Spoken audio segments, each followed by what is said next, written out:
Hello everybody, welcome to the first episode of the Swordsman's Library. I will be reading the Saga of the Volsungs, translated by Jesse L. Byock.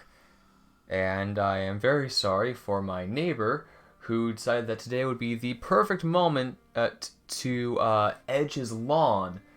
And my other neighbor who decided to shop vac right now, right outside my window. But with that out of the way, let us begin the Saga of the Volsungs.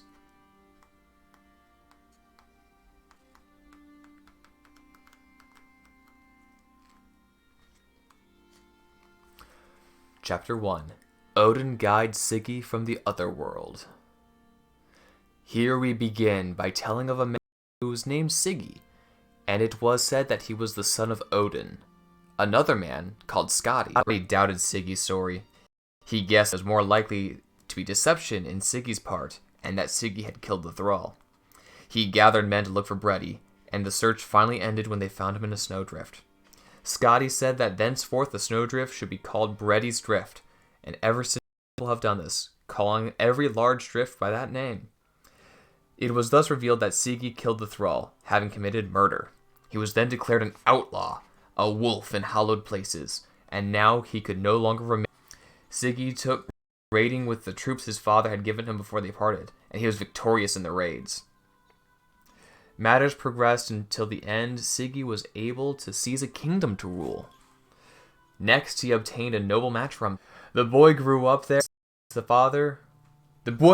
with his father and soon became strong, big, and able. Now Siggi advanced in years, and many were envious of him. Finally, his wife. In that encounter, Siggi fell with all his men. His son Reror was not present at the battle. Reror gathered a large force of his friends and chieftains of the land, so he was able to take both the estates and the kingship that had belonged to his father Siggi. When Reror felt that he had established his footing in the kingdom, he recalled his grievances against his maternal uncles, those who had killed his father. The king gathered a large force and marched against his kinsmen.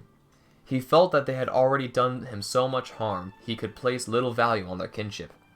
And so, with his reasoning, he acted, not stopping until he had killed all his father's slayers, though such action was appalling by all accounts.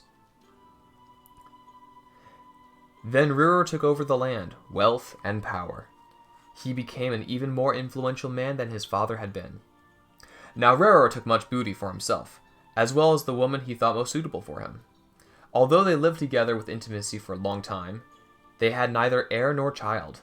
That lack displeased them both, and they fervently implored the gods that they might have a child. It is said that Frigg heard their prayers and told Odin what they asked. Odin was not without resources. He called one of his wish maidens, the daughter of the giant Hrimnir, and placed in her hand an apple, telling her to present it to the king. She took the apple, assumed the shape of a crow, and flew until she found the king sitting on a mound.